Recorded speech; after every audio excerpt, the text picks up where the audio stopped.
Amém, graças a Deus. Muito obrigada pela recepção. Podem sentar-se, por favor. Muito obrigada, pastor Adenair, é isso mesmo? Muito obrigada por esse privilégio de poder compartilhar com vocês o que nós da AME Evangelizar temos feito pela igreja brasileira e pela igreja lusófona. AME Evangelizar é uma missão que ajuda a igreja brasileira na tarefa de evangelização, evangelizando sempre prioritariamente os mais jovens, que são os que mais se convertem, mas nós não somente ajudamos a igreja brasileira que está aqui, mas a igreja brasileira que está em outros lugares do mundo, assim como os falantes da língua portuguesa. Então, desde a Europa, África, e Ásia, também no Timor-Leste, temos missionários que nos possibilitam alcançar os falantes da língua portuguesa, que é uma língua extremamente falada no mundo todo. Eu sou missionária da AME, diretora nacional da AME para a região centro-oeste. E como diretora nacional, venho aqui à sua região pelo menos uma vez por ano, porque eu estou fazendo muito mais nas cidades pequenas. Eu vou falar um pouquinho de mim no decorrer do treinamento, porque o objetivo é servir você. Então, quando for necessário explicar alguma coisa, porque digo e porque ensino, falarei um pouco da experiência que a gente tem no ministério, já na carreira ministerial. Você tem uma apostila, essa apostila está com você, da Operação ID. A Operação ID utilizará os programas de evangelização, pensando na abordagem da amizade, pensando no relacionamento como uma forma de alcançar, e, na verdade, é a forma atual de se alcançar. Como é importante a gente pensar na evangelização a partir da amizade. E nesse dia, eu vou fazer um desafio para você. Durante o tempo que estivermos juntos, nós vamos avaliar nossa amizade primeiro com Deus, no programa Mais Amigos, e depois nós vamos pensar se estamos bem no relacionamento com Deus, na amizade com Ele, certamente conseguiríamos ser efetivos em levar outras pessoas a serem amigos de Jesus também. Combinado? Então vamos lá, na sua apostila, na página 3, começa assim: a Mais Amigos, discipulado fundamental. O texto bíblico é João 15,15, está dizendo assim: já não os chamo servos, porque o servo não sabe o que o seu senhor faz. Em vez disso, eu os tenho chamado amigos, porque tudo o que ouvi de meu Pai, eles tornei conhecido.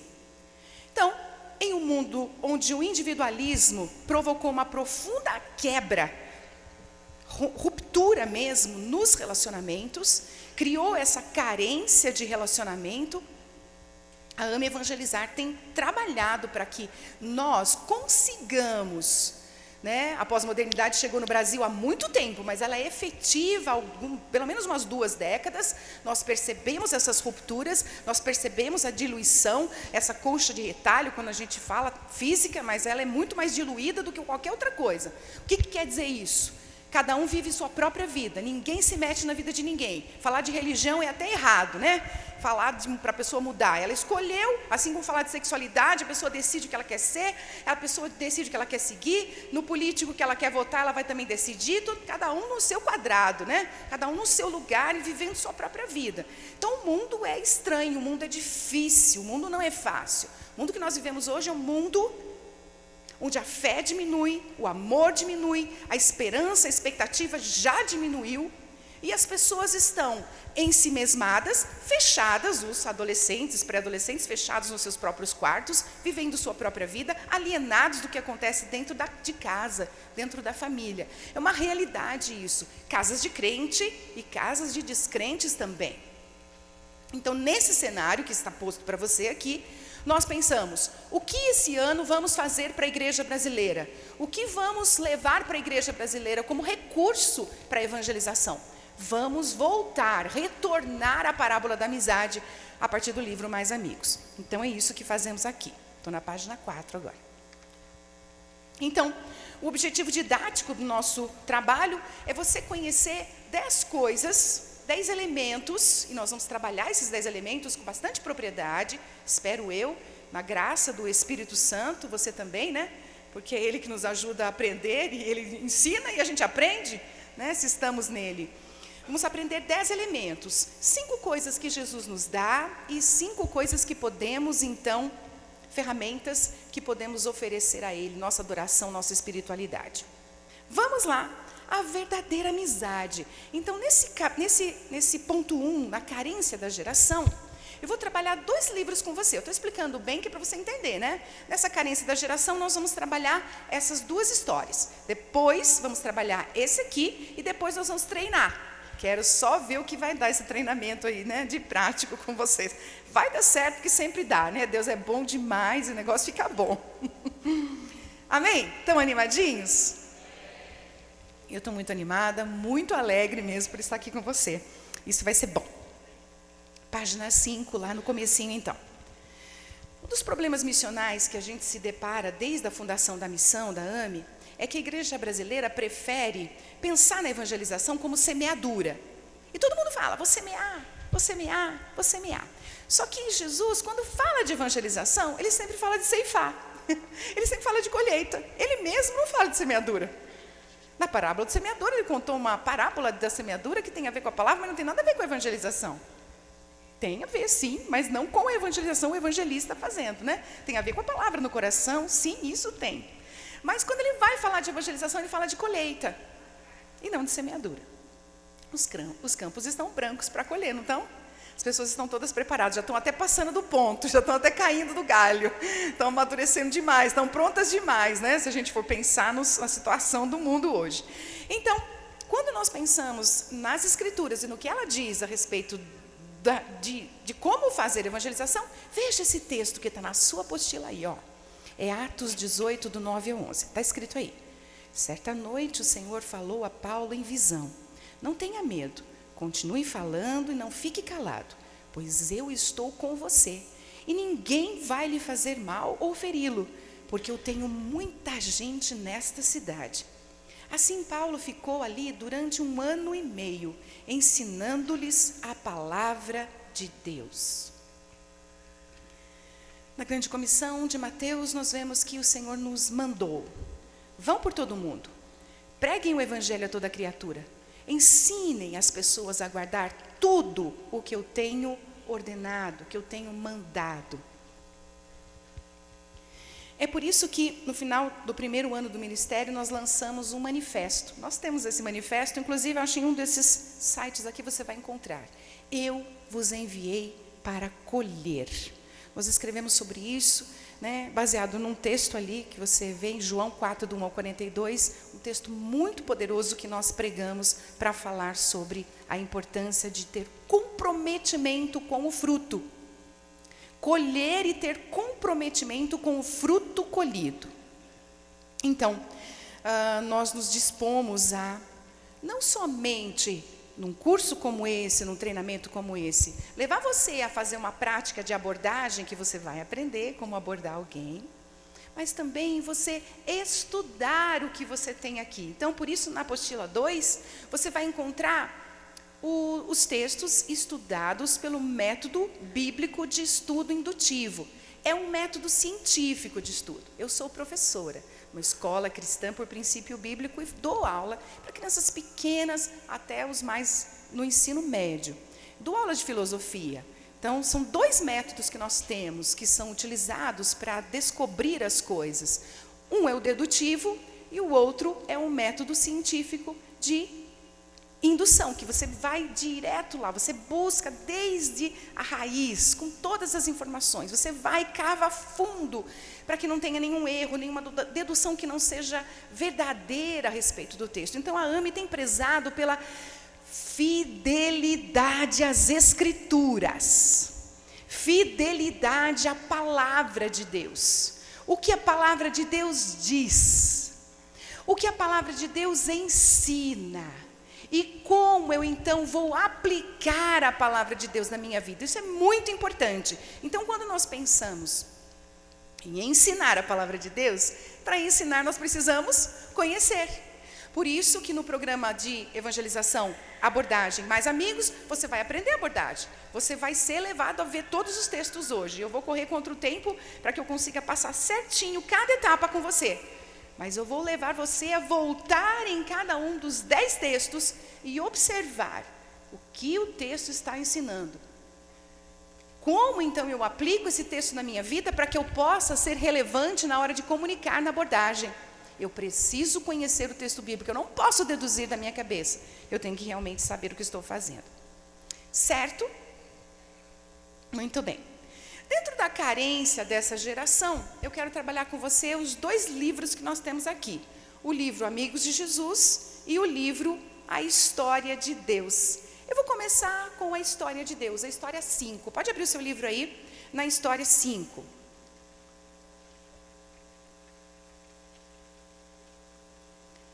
A História 5 conta uma história que a gente conhece bem, a inveja de Caim. Está na página 5, a História 5 está na página 5, e o texto está no livro de Gênesis, capítulo 4, do 1 a 12.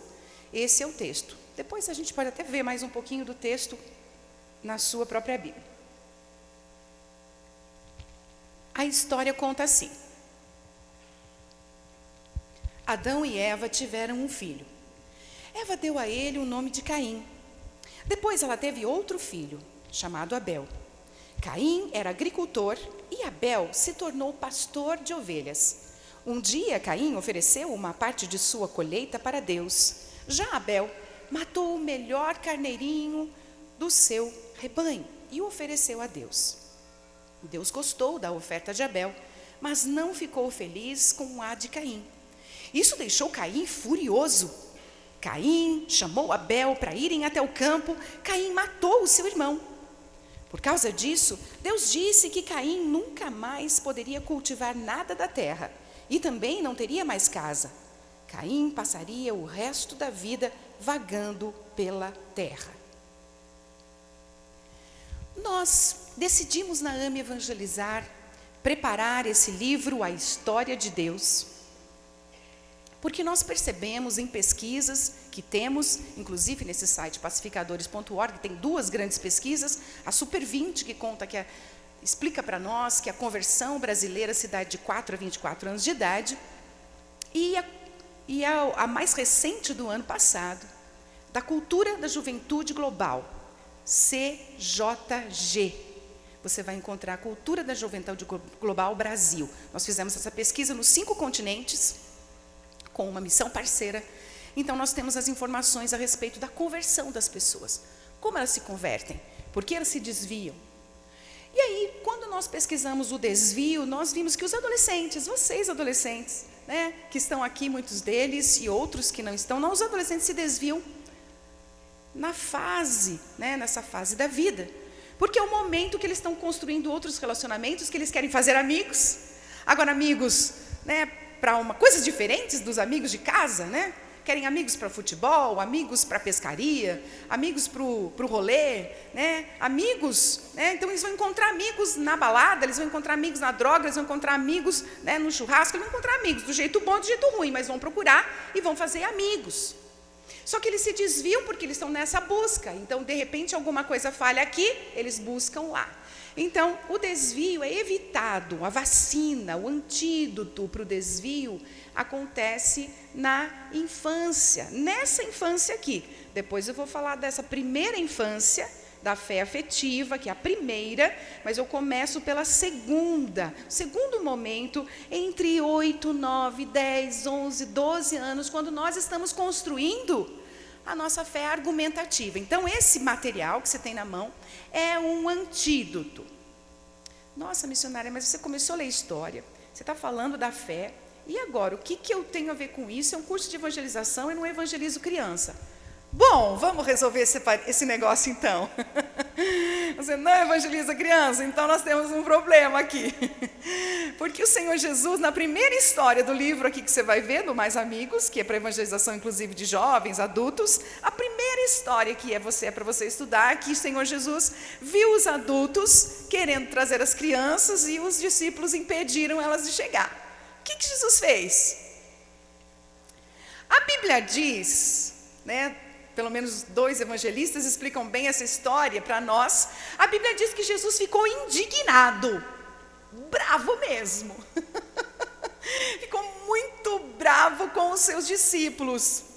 Aproveitou essa indignação e deu um exemplo, né? E na verdade disse de fato o que iria acontecer. Quem não se tornar corrigível, ensinável, humilde, como uma criança, não pertence ao reino. Porque o reino é de quem é semelhante a elas. Ele não quis dizer que as crianças são melhores que os adultos, mas disse que quem não se desvestir do seu orgulho, da sua, né, a elas, venham aqui. Ele chamou as crianças para si, deu salvação inclusive para as crianças, chamou as crianças e elas são plenamente capazes de ouvir e entender a mensagem. Então o que eu quero, começando a história, com esse livro, a história de Deus, é que você, evangelista, você, pastor, você, líder, consiga, pela graça do eterno Deus, comunicar o evangelho a qualquer idade. Mas é uma graça. Eu não digo que é fácil, eu sou professora, eu prefiro adolescentes, mas eu evangelizo crianças. Eu trabalho com as crianças pequenininhas. E nos treinamentos como esse, em capacitações andando por aí, nesses últimos dias que foram bem intensos, em vários deles eu tive crianças. E Deus fez questão de, em todos que eu tive criança, Deus fez questão de fazer alguma coisa e mostrar para todo mundo que as crianças são igualmente importantes como os adultos. Deus fez questão de, em cada treinamento, elas terem algo para ensinar. E alguma coisa aconteceu em cada um deles. Então, eu estou dizendo para você que se nós amamos a Jesus, se nós temos o Senhor Jesus em nós, nós evangelizamos qualquer pessoa. Nós não preferimos alguém em detrimento de outro.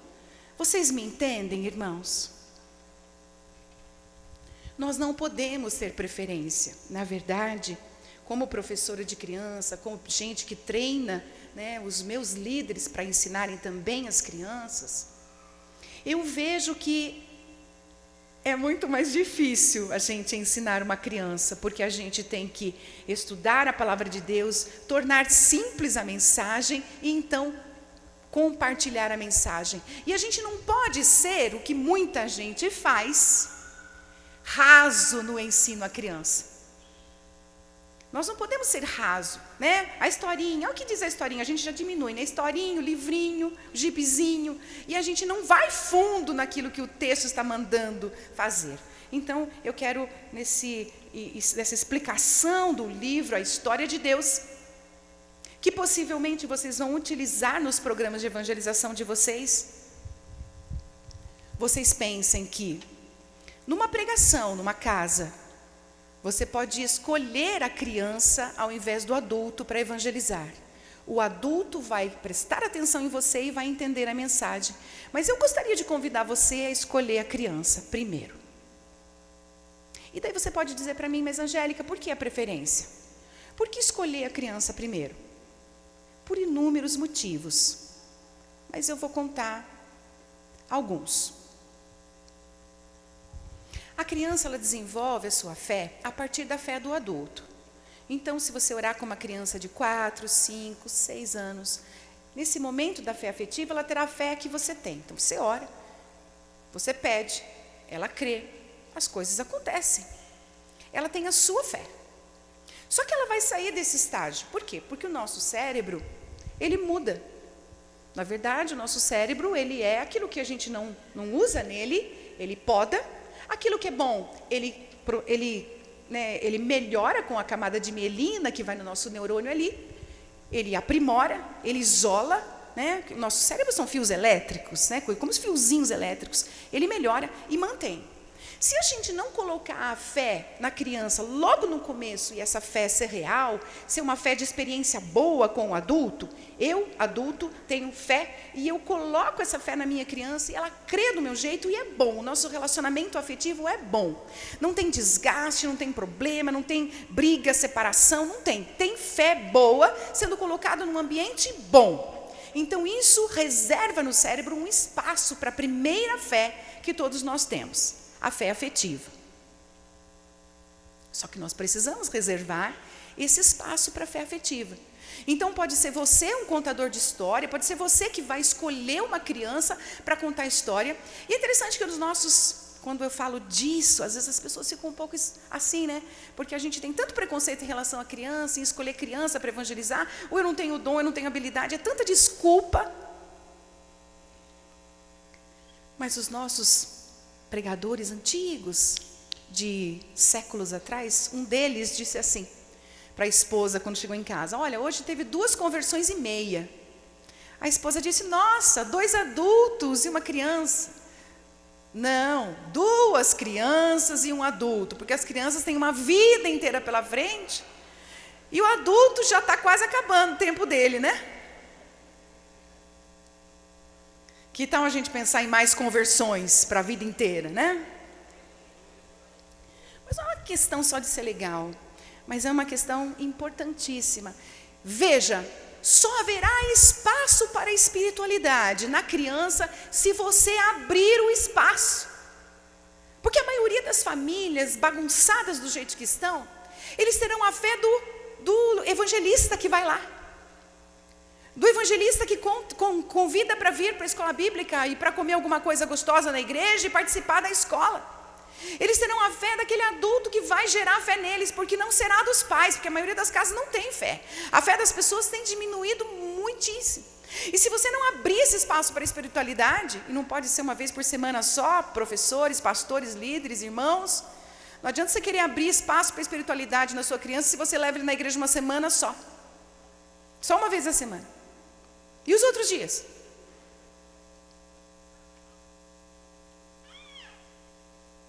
Então é muito importante que a gente pense, estamos falando de levar pessoas a serem amigos de Jesus. Estamos falando de levar pessoas a uma amizade, a um relacionamento com Deus. E eu estou justificando que é preciso que nós pensemos nas crianças, nesse primeiro momento de abrir o espaço para a espiritualidade. Assim como você abre o espaço para uma língua, o inglês, como você abre o espaço para o futebol, como você abre o espaço para outras coisas, você precisa abrir o espaço para a espiritualidade. E tem que ser na primeira infância. E essa experiência da criança com a fé. Amém? Vamos à história que eu comecei e não terminei?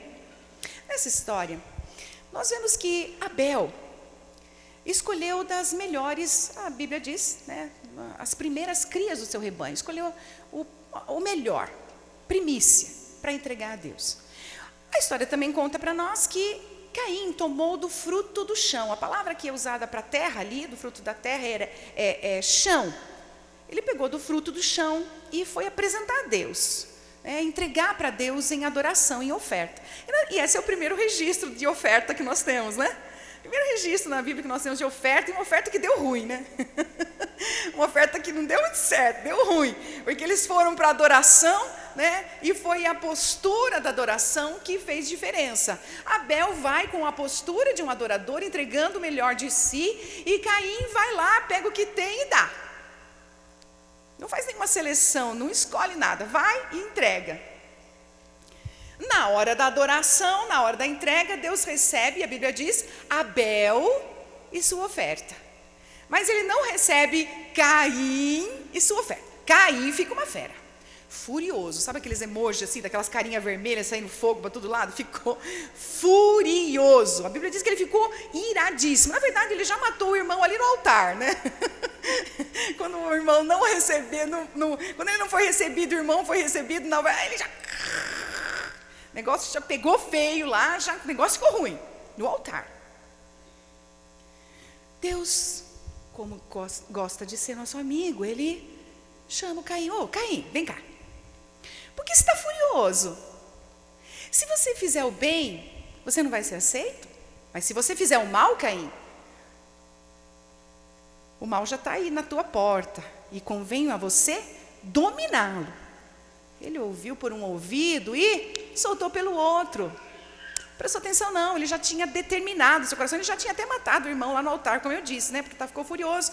Chegou lá e foi executar o plano, matou o irmão, a família se desfez, a família sofreu essa problemática. O amigo, seu irmão era seu amigo, e aí, cadê o amigo, né? Não tem mais. A amizade com Deus se rompeu, a amizade com o irmão já não existe, e ele ficou aí vagueando pela terra.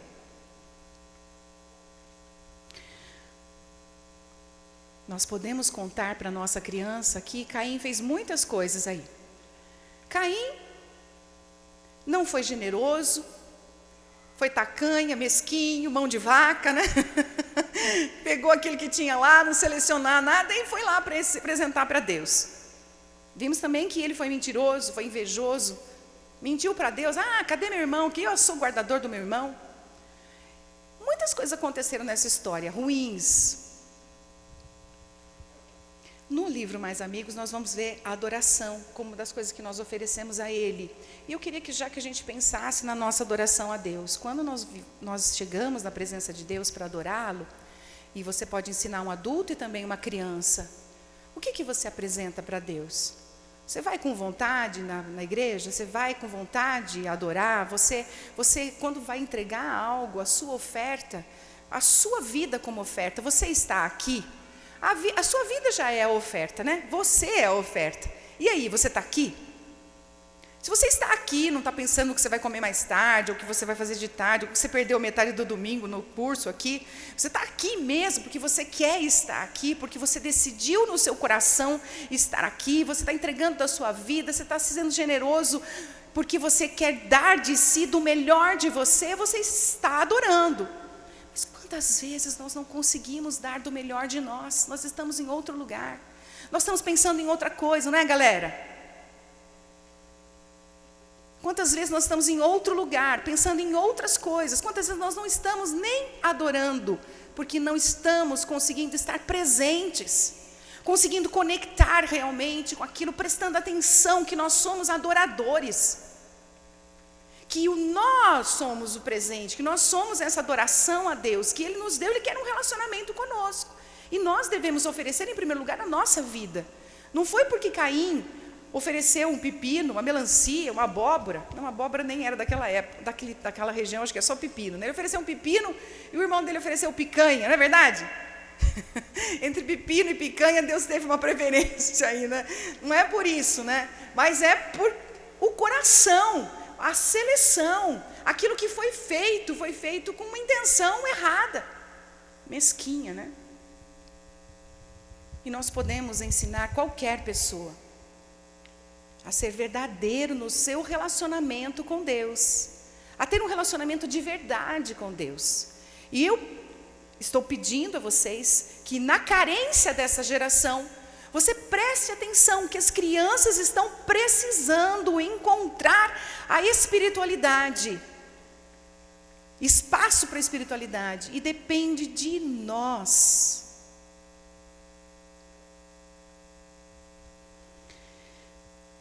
Meus irmãos, esse ano minha família sofreu um golpe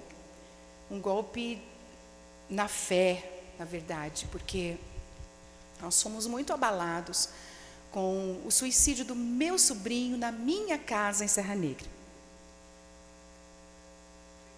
Ele tomou veneno, tirou sua vida e foi terrível. A cena do crime foi horrível, a situação, né, familiar, o único filho da minha irmã, também missionária, tirou sua própria vida dentro de casa. Mas desde que eu estou na AME Evangelizar, eu tenho usado Mateus como exemplo. Que triste continuar usando Mateus como exemplo. É muito triste. Mas o que aconteceu com ele? No estágio da sua fé afetiva, enquanto a sua fé era a fé da minha irmã e a fé da igreja, né? Então ele ia para a igreja, ele tinha fé, ele estava ali ligado a ela, menino alegre, menino feliz, nessa primeira infância dele, nesse estágio da fé. Mas nesse estágio da fé, o meu cunhado, que também faleceu faz um pouquinho de tempo, ele maltratava muito minha irmã, brigava muito, falava horrores em casa, separou-se dela e xingava meu sobrinho. Ele foi marcado pelos xingamentos do pai. Quando ele chegou na fé argumentativa, que nós vamos olhar daqui a pouco, ele também foi golpeado porque ele sofreu bullying na igreja, um bullying feio. Nunca mais quis voltar. Na sua adolescência, quando nós tentávamos resgatá-lo e fazer alguma coisa, ele não conseguia ter fé. Faltou fé a ele. E recentemente, conversando com ele, falando da fé, tentando ajudá-lo a pensar, ele não conseguiu. Foi tudo muito difícil. Mas uma lição que eu fui aprendendo desde aquela época, desde muito tempo atrás, e depois vendo agora, e vendo os meus alunos, filhos de crentes. Eu dou aula numa escola cristã, então os filhos, a maioria deles são filhos de crentes. Eu tenho vários filhos de crentes que não têm fé, e são pequenos, crianças de 10, de 9, que não creem, e eles dizem: eu não creio, professora. Como pode isso? O que está acontecendo nas nossas casas? O que está acontecendo nas nossas famílias? O que está acontecendo com nossa sociedade? O que nós estamos privilegiando, priorizando? Irmãos, eu digo que um treinamento como esse é muito pouco para dizer, mas nós estamos cometendo uma série de erros. Uma sequência de erros. Eu tenho certeza que vocês gostam de celular e dão muito cedo o celular para os seus filhos, mas eles estão ficando com a doença da tela, porque a tela do celular é a tela do aparelho de jogar, é a tela do televisor, é a tela, sei lá, tela, nós damos tela para eles ficarem quietos, e eles não estão aprendendo, eles ficam ignorantes, eles não conseguem aprender do jeito certo. Nós temos um problema sério na escola com essas crianças. A doença da tela está pegando as nossas crianças pequenas. Ah, mas eu estou dando historinha bíblica para ele. Mas enche a cabeça da criança com um monte de história. Dá a sua história para ele. Conta você a história. Seja você o presente para a sua criança. Gasta você o tempo com ele. Não põe ele no meio do computador, não põe ele na tela, não deixa ele jogando. O Mateus ficou dentro do quarto, jogando dentro do quarto. E morreu, tirou a vida dentro do quarto. Ah, foi culpa disso, daquilo? Não, não foi. Foi falta de esperança, foi falta de fé. Foi falta de expectativa em relação ao futuro. Ele não conseguiu desenvolver a fé. Ah, mas você está culpando você, você está falando contra você mesmo. Não, eu sou a tia dele, moro numa cidade diferente da dele, minha irmã fez todo o trabalho, fizemos tudo que podia.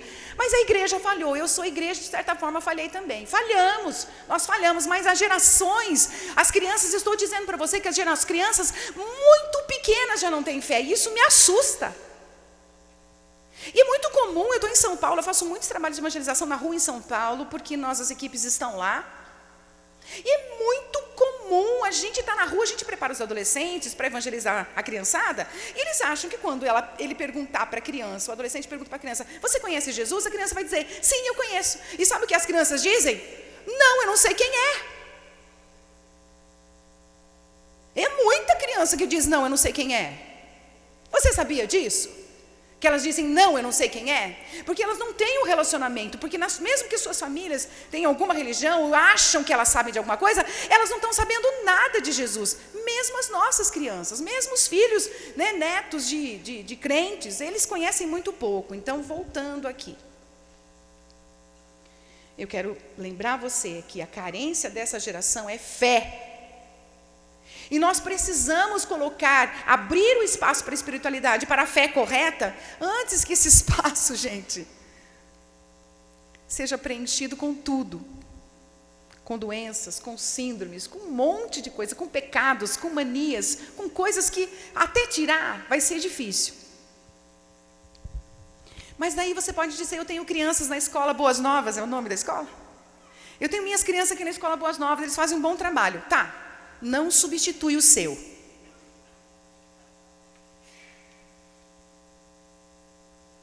Porque eles precisam da sua fé. E se tem uma coisa que essas crianças são, é carente. Você sabe o que é criança carente numa escola cristã?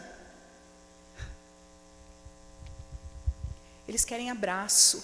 Eles querem cuidado, eles querem atenção, eles querem.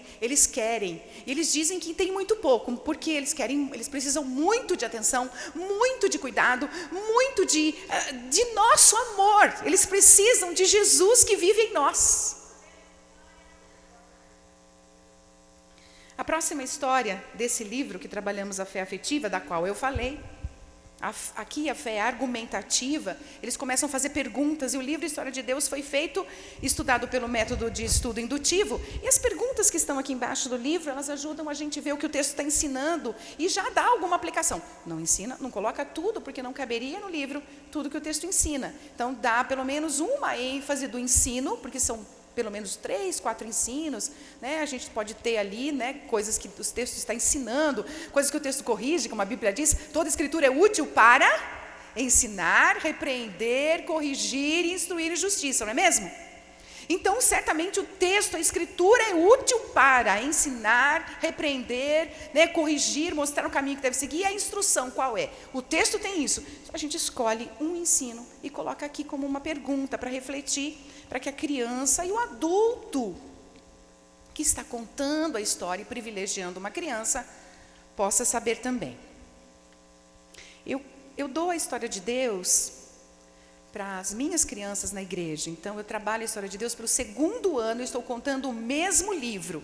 Porque se é vacina e você precisa tomar vacina para ficar saudável, eu estou dando essa vacina pelo 2º ano. Contando de Gênesis a Apocalipse para minhas crianças. Porque se falhar em algum lugar, ela não vai deixar de conhecer a história. Pelo menos eu, que sou missionária da AME, que conheço a palavra de Deus, que sei que eles precisam conhecer a palavra de Deus, e que a fé precisa ser gerada neles. A partir da palavra, eu vou ser insistente, e pelo 2º ano, se for preciso o 3º, se for preciso o 4º, eu vou continuar contando.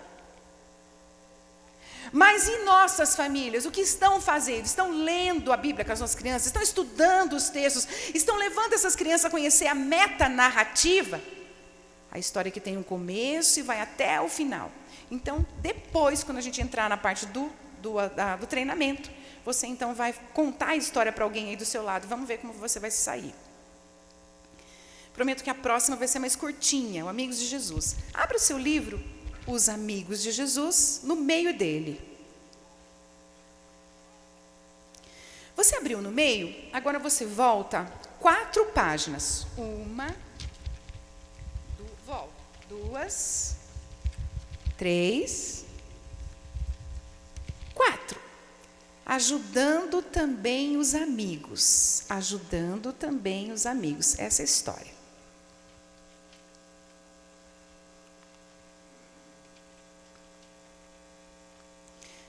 Posso pedir ajuda de alguém para a leitura? Se importa de pedir? Posso pedir? O mocinho que cantou aqui, como é seu nome, rapaz? Micael, vem cá, fazendo favor. Lê para mim enquanto eu vou tomar uma aguinha. Vamos prestar atenção aqui, ajudando também os amigos, uma história da hora, história boa demais. E a gente deve ensinar a criança que quando oramos pelos amigos, Deus nos dá forças e recursos para ajudá-los, né? Então vamos ver o que o texto está dizendo. Pode? É essa história, ajudando também os amigos. Micael. Amém. Certa vez, Jesus foi para uma montanha orar e mandou seus amigos para uma cidade do outro lado do mar. Os amigos de Jesus foram de barco. À noite, no meio do mar, o vento ficou forte, o mar ficou bravo, o barco balançava muito e os amigos de Jesus não conseguiam remar. Era noite e estava escuro. Jesus estava longe, lá na montanha, e os amigos de Jesus estavam no mar, mas Jesus pode ver as coisas mesmo quando ninguém mais vê. Os amigos de Jesus estavam em perigo no meio do mar. Jesus não tinha barco, mas Jesus pode fazer coisas que ninguém faz. Jesus viu que seus amigos precisavam de ajuda e foi ajudar, andando por cima do mar. Os amigos de Jesus viram ele em cima da água, pensaram que era um fantasma, ficaram com medo e começaram a gritar. Os amigos de Jesus tinham medo porque não tinham muita fé. Então Jesus disse: "Não tenha medo, sou eu." Quando Jesus subiu no barco, um milagre aconteceu e o mar ficou calmo. Os amigos de Jesus ainda estavam com muito medo. Eles não sabiam quanto poder Jesus tinha para ajudar seus amigos quando estão em perigo. Que bênção, obrigada, Micael. O texto está dizendo para nós, olha nesse pedacinho em amarelo aqui, ó, em amarelo. E veja que esse é um ensino para mim e para você também. Ensine a criança que quando oramos pelos amigos, Deus nos dá forças e recursos para ajudá-los. Ensine como os amigos são importantes para nós. Vamos ver essa história. Você está contando a história para a criança, você lê devagar, você conta pedacinho por pedacinho.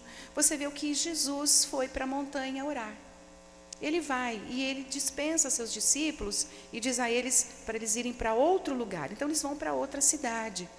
Aquela montanha é distante do mar, não é uma montanha perto, ela fica distante. Então Jesus, orando, percebeu que eles estavam em perigo e foi ajudá-los. Vamos prestar atenção um pouquinho em quem é Jesus aqui. Jesus é o Filho de Deus, mas a minha Bíblia e a sua diz que Jesus, como que ele veio? Filipenses diz. Ele deixou, né? Ele deixou tudo, deixou sua glória, veio humilde como servo. Deixou tudo. E você sabe, desde o comecinho do ministério de Jesus, que ele foi para o deserto, foi orar, foi alimentado por Deus, pelos anjos que o serviram, foi dirigido pelo Espírito Santo. Em outras histórias você viu que Jesus precisou dos poderes dispensados pelo Pai para ele, para os momentos em que ele depende de Deus. Meu irmão, eu fico com vergonha quando eu leio um texto como esse e muitos outros onde eu vejo Jesus dependendo do Pai. Porque quanto nós não dependemos do Pai para fazer as coisas. E aqui Jesus depende do Pai. Jesus declara a sua dependência do Pai. Mais uma vez, ele declarou lá no Getsemane. Lembra do Getsemane? O que ele queria do Pai no Getsemane? O que ele falava lá no Getsemane quando ele suou gotas de sangue? O que ele falou? Abba, Pai, tudo é possível para ti. E o que ele pediu? Passa de mim esse cálice. O que ele queria que passasse? O que era o cálice que ele não queria passar? Quero ouvir, não entendi. Ele não queria passar pela separação do Pai, pelo sofrimento, pela morte. Então ele faz uma oração e pede, junta seus discípulos, gente, ora comigo aqui. Vamos orar. Quem sabe eu não preciso passar por isso. Ele veio como ser humano igual eu e você. E nessa história, novamente, nós vemos Jesus orando. E nós não temos que ficar com vergonha?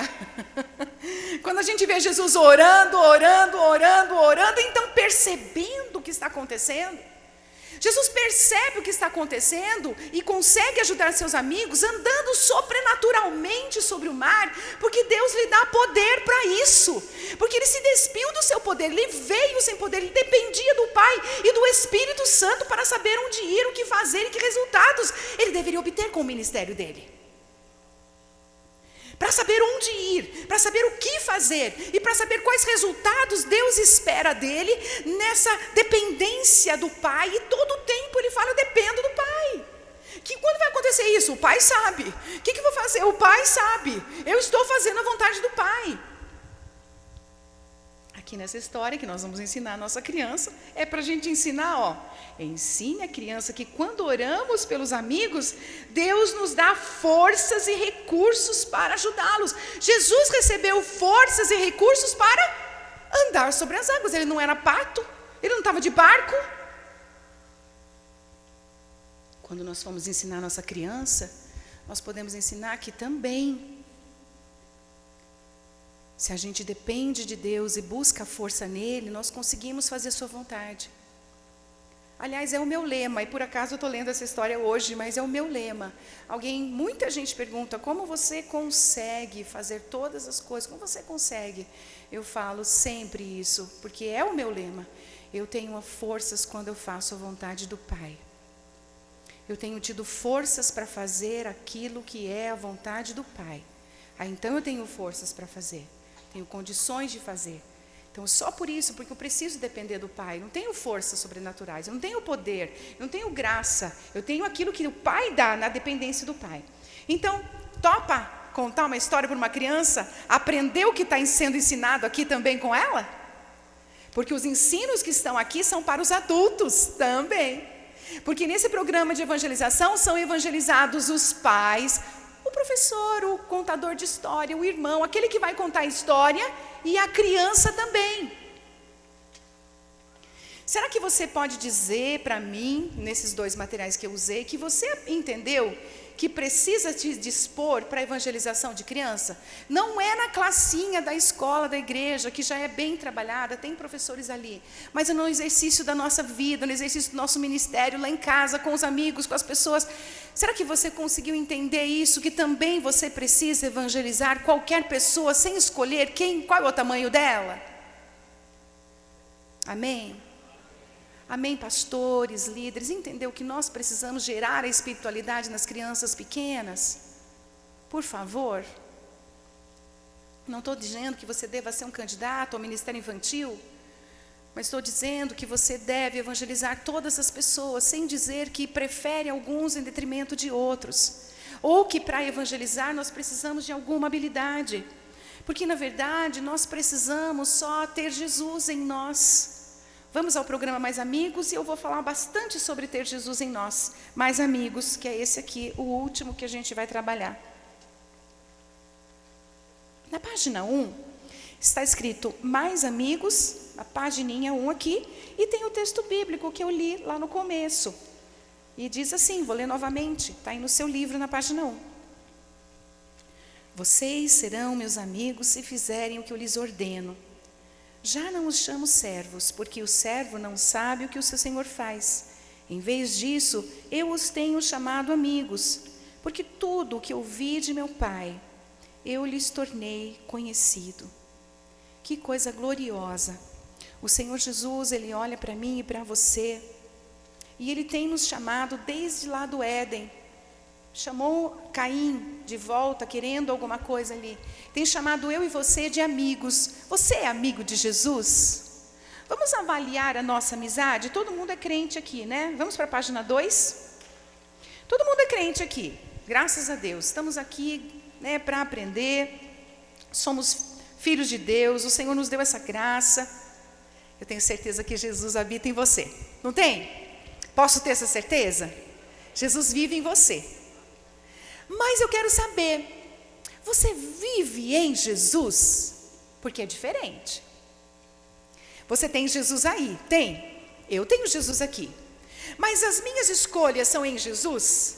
As minhas decisões são em Jesus? Eu faço as coisas sob a vontade de Jesus? Eu realmente ando em Jesus? É diferente. Então você tem Jesus, sim, é fato, mas você vive nele?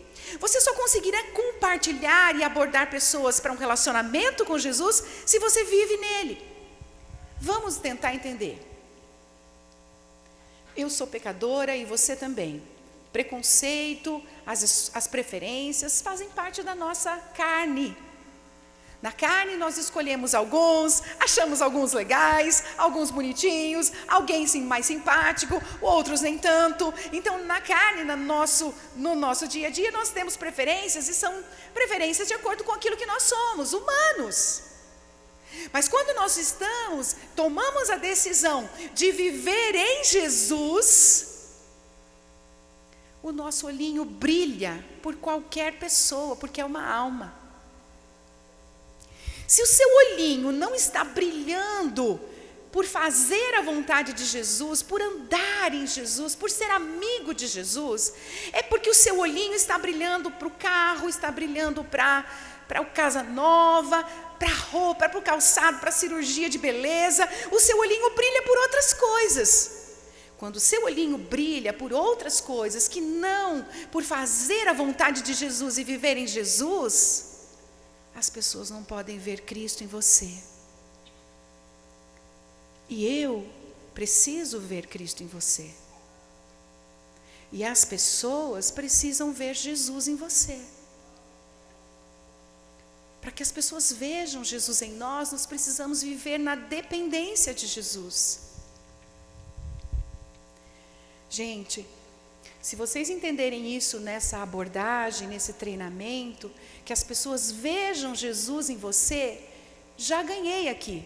Talvez você, nossa, mas eu queria mais, queria entender um pouco melhor. Nós podemos até entender, mas se você tiver Jesus, mesmo que você saiba somente um versículo, o seu olhinho vai brilhar. E a pessoa vai ver que é de verdade. Que você não está cumprindo um protocolo. Que você não está falando de uma religião. Mas que você tem vida, luz, para dar para quem está cego, para quem não enxerga nada, para quem está no escuro. Se você é luz, a pessoa quer ficar perto de você. Porque ela não está enxergando e você ilumina. Mas nós precisamos recorrer a Jesus, e eu preciso recorrer a Jesus. Imagine a big da responsabilidade, a big responsa, né, como a gente diz. A responsabilidade que eu tenho de comunicar a vocês hoje pela manhã. Uma igreja pungente, uma igreja forte, uma igreja grande, uma estrutura linda, uma escola, um estacionamento, pessoas boas, pessoas, né, fiéis a Deus. Imagine a responsabilidade que eu tenho em comunicar a vocês. Você acha que eu consigo fazer qualquer coisa se não for na dependência de Jesus? Não! Por mais que eu tenha alguma didática, seja hábil, eu não consigo comunicar aquilo que o Espírito Santo quer se eu não estiver vivendo em Jesus. Eu quero levar você hoje a se apaixonar por Jesus. Você é apaixonado por Ele? Meu irmão, deixa eu insistir um pouquinho com isso, porque nós precisamos fazer uma troca. Você precisa fazer uma troca. Troque as coisas que agradam você. Troca, faz a troca. Troca as coisas que deixam você feliz. Aliás, Jesus nem chamou a gente para ser feliz, Ele chamou a gente para sofrer, né?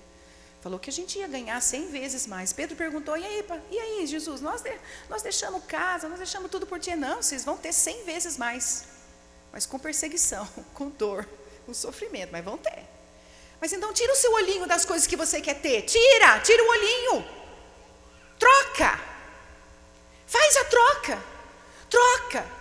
Tira o olhinho da carreira. Eu sei que vocês, provavelmente os mais jovens aqui, estão pensando na carreira. Em primeiro lugar, troca. Faz a troca. Se entrega para Jesus. Se entrega dando-se generosamente a Ele, para que Ele faça a sua vontade. Certamente você vai ter uma carreira boa. Mas faz a troca. Faz a troca, se entregue, dependa do Espírito Santo. Dependa, porque Ele foi dado como um presente para mim e para você. Ele foi dado como um presente a nós.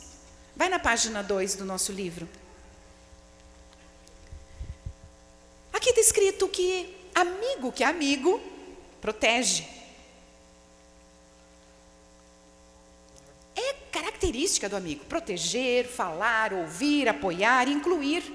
E dentro dessas características, na sua apostila, você vai ver que está ali, depois eu vou mostrar a página que está, mas eu vou seguir o livrinho que fica mais fácil, você está com ele na mão aí, é mais fácil. Veja só, que uma característica do amigo é proteger. Na verdade, cadê o Micael? Micael. Agora eu só sei seu nome, é mais fácil, né? Desculpa escolher você de novo, mas cara, você deve ter um amigo, né?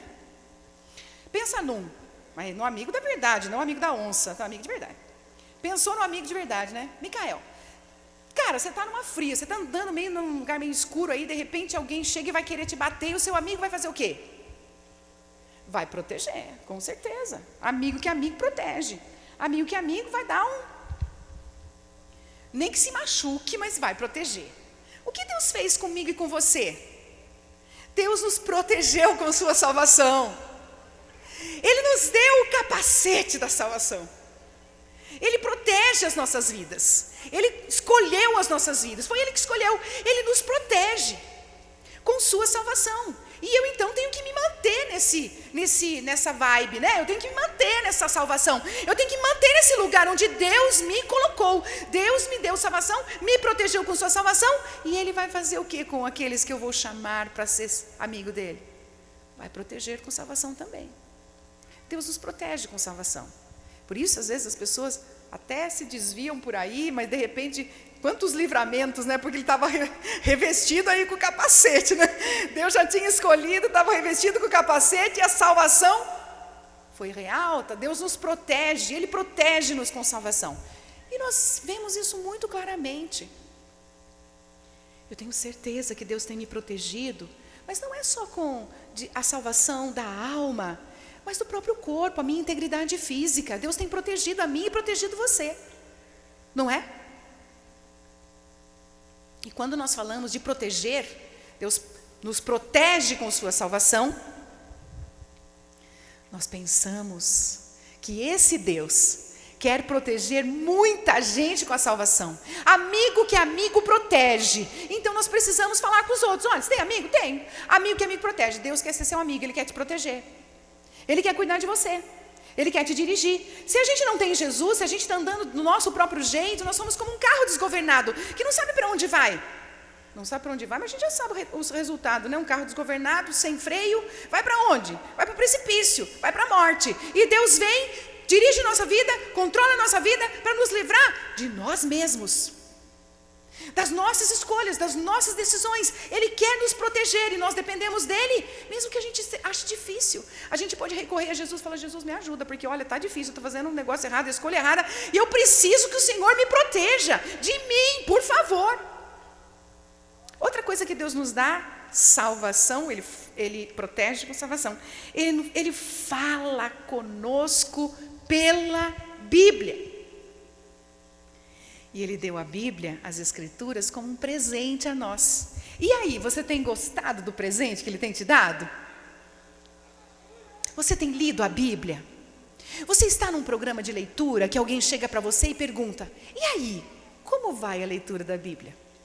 E aí, mocinha, você está lendo a Bíblia? Todo dia? Tem que falar a verdade, não pode fazer de conta, hein? Está lendo a Bíblia todo dia? Está lendo a Bíblia todo dia, irmã? Você de óculos? Lendo a Bíblia todo dia? Está mesmo? Firme na leitura, irmã, de Ele Vive? Leitura da Bíblia todo dia? Tá, todo mundo muito bem aqui, hein? Leia a Bíblia todo dia, porque Deus fala conosco todo dia. Você já pensou fazer uma caminhada, andar um dia inteiro? Eu e o Micael, vamos lá, vamos dizer que eu e o Micael ele vai me mostrar onde fica o zoológico, né? E depois ele vai me levar para almoçar. E depois a gente vem à tarde de novo para o culto, sai eu e o Micael. Mas eu não falo nada e ele não fala nada o tempo inteiro, o dia inteiro. Que amigo é esse? Saio daqui calado, volto mudo. Se Deus nos deu um presente, que é a sua palavra, Ele quer falar conosco, e nós somos seus amigos, nós temos que ler a sua palavra e usufruir desse presente que Ele deu. Como que você vai evangelizar alguém, abordar alguém e dizer: olha amigo, estou fazendo amizade com você agora, Deus te deu um presente, Ele deu para mim e para você a Bíblia. Só que eu não estou lendo não, ultimamente não tenho aberto ela, mas Ele deu.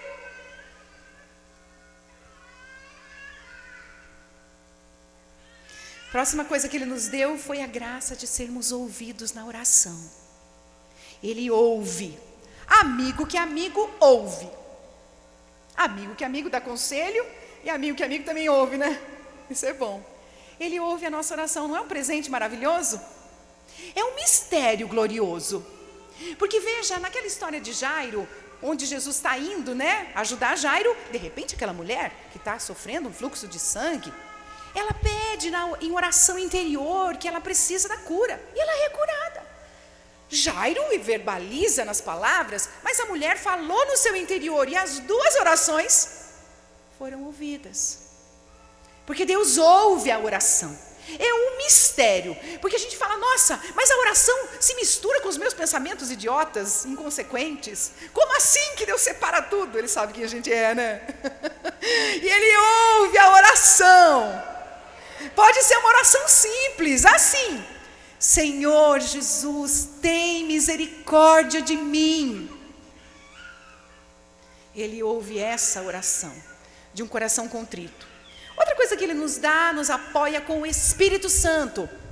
Você está usufruindo do Espírito Santo, E aqui o Espírito Santo, eu não estou falando das manifestações espirituais, eu estou falando do que a pessoa do Espírito faz.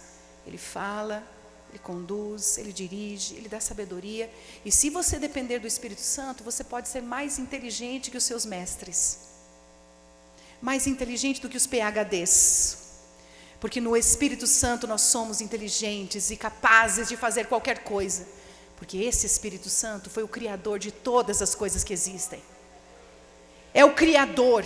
Ele tem solução, o Espírito Santo, para qualquer buraco, para qualquer necessidade. Ele é o suprimento para tudo.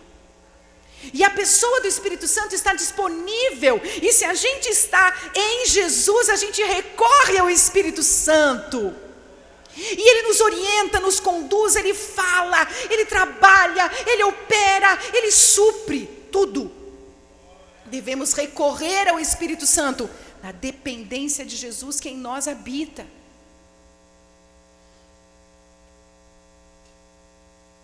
Quero ver Jesus em você. Quero ver Jesus brilhando em você e o Espírito Santo atuando através da sua vida.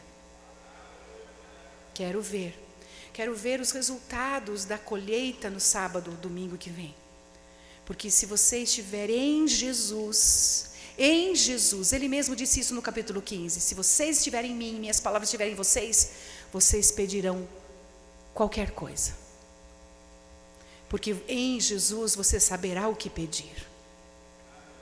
Você não vai pedir para o seu próprio deleite, não vai pedir uma coisa que faz o seu olhinho brilhar, porque você não vai querer que atrapalhe o relacionamento de amizade com Ele.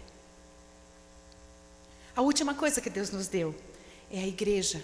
Ele inclui. Então, amigo que amigo protege, Jesus é nosso amigo, Ele nos protege. Amigo que amigo fala, Ele nos deu a sua palavra. Amigo que amigo ouve, e Ele nos ouve sempre. Amigo que amigo se mantém apoiando, acompanhando. Amigo que amigo inclui através da igreja. Quero ver com você essa história. E preste bastante atenção nela, a história da 14. Eu tive que selecionar algumas e eu selecionei a história da página 14. Abre esse livro, na página 14.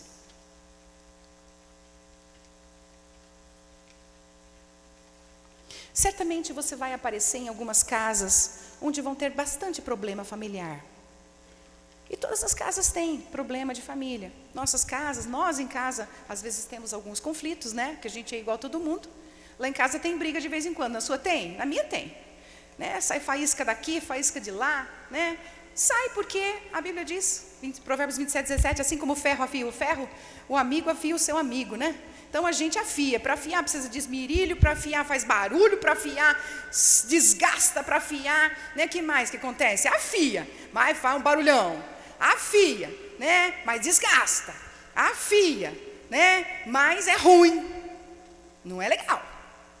A gente não gosta de ser afiado, e a gente não gosta de afiar, mas se a gente não afia, o ferro não serve para nada, o machado não corta, a faca não corta, a enxada não serve, enferruja e joga fora. Por isso a gente afia um o outro. Amizade tem que afiar, amigo que amigo afia o outro.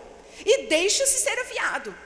E não é legal, não é gostoso, mas a gente afia e se deixa afiar. Alguém dá uma bronca, que você nem, ai meu Deus, nem precisava levar essa bronca. Engole seco e seja afiado, meu irmão. Você vai ficar melhor na próxima. Então, nesse caso, Jesus foi afiado aqui. Vamos ver Jesus sendo afiado nessa história? Jesus foi afiado aqui, hein? Vamos lá? Página 14. Então chegaram a mãe e os irmãos de Jesus. Ficando do lado de fora, mandaram alguém chamá-lo. Havia muita gente assentada ao seu redor e lhe disseram: tua mãe e teus irmãos estão lá fora e te procuram. Quem é minha mãe? Quem são meus irmãos? Perguntou ele. Então olhou para os que estavam assentados ao seu redor e disse: aqui estão minha mãe e meus irmãos. Quem faz a vontade de Deus, este é meu irmão, minha irmã e minha mãe. No capítulo 3, Jesus tinha sido acusado pelos mestres da lei, especialmente os saduceus, que ele estava expulsando o demônio pelo Belzebu, príncipe dos demônios. A mãe e os irmãos de Jesus sabem dessa fofocaiada toda e também souberam que ele não estava tendo tempo nem de comer. Vão para a casa onde ele está. Quando chegam na casa onde ele está, pedem para chamá-lo. O Senhor Jesus, anteriormente, tinha contado uma parábola para esses saduceus, para esses mestres da lei, dizendo assim, espera aí um pouco. Vocês estão me acusando de expulsar demônio pelo príncipe do demônio, mas espera aí, como pode? Contou uma parábola. Ele saiu para falar com os mestres ali, mas ele não sai para falar com a sua família. Ele olha para a sua assistência e diz assim, a minha mãe e os meus irmãos, olhou para a assistência dele, são aqueles que fazem a vontade de Deus. Pensa, e eu fico pensando, toda vez que eu falo desse texto, eu fico pensando que talvez seja a coisa mais difícil que o Senhor Jesus teve que passar, uma das coisas mais difíceis que foi ver sua família, tentando impedi-lo de continuar. A Bíblia diz, no capítulo 3, que foram para prender Jesus, porque ele está lelé da cuca. Está doido. Foram interditá-lo. A mãe e os irmãos de Jesus, pode olhar na sua Bíblia, foram lá para prendê-lo e impedi-lo de continuar. Ele não sai lá fora para brigar. Ele não sai lá fora para falar assim, cara, vocês estão errados aí, calma aí, deixa eu trabalhar, não. Ele só foi desgastado aí, por saber que isso ia acontecer, porque ele soube o que ia acontecer. Mas ele não sai para resolver o problema e aproveita para dar um ensino para mim e para você. Que a família espiritual é aquela que faz a vontade de Deus. O que ele nos deu foi a igreja. A igreja é o lugar de refúgio para nós. Então, se você acha que você tem uma família ruim, doidinha, não vira, negócio estranho, esquisito, esquenta não. Família espiritual é aquela que protege você, que cuida de você, que ajuda você, que sustenta você. Jesus recorreu à sua família espiritual para aquele momento difícil de conflito. Recorrer à família espiritual, eu sou a igreja, você é a igreja. Agora eu olho para você e pergunto, que igreja você é? Você é o lugar de refúgio? Você, lógico, ligado à igreja, incluído no corpo de Cristo, mas você é a igreja que as pessoas estão querendo? A Bíblia diz, e Jesus diz que ele deu a igreja. Deu a igreja como um presente. Ele inaugurou a igreja. A igreja é o presente para as pessoas, que ele inaugurou, que ele deu. E você é o presente para as pessoas que se aproximam de você? Você é o presente? Se Jesus reina em você, você é o presente. Mas se Jesus não reina em você, você pode ser o tropeço. Porque quando você faz a sua vontade, vive do seu próprio jeito, a coisa pode ficar bem difícil. Mas se você vive em Jesus, você será o presente para essa geração. Essa geração está doente. Essa geração está sem fé. Essa geração está sem esperança. Eu ando por muitos lugares do Brasil. E acho um desafio enorme andar aqui em Goiânia, Anápolis. Porque as pessoas já viram tantos escândalos da igreja, que quando a gente vai falar como está a sua fé, elas têm um comportamento muito estranho, que poucos lugares eu vi. Poucos. Então, eu digo para você, igreja, Assembleia de Deus, Ministério Fama, que vocês precisam viver em Jesus para alcançar essa geração.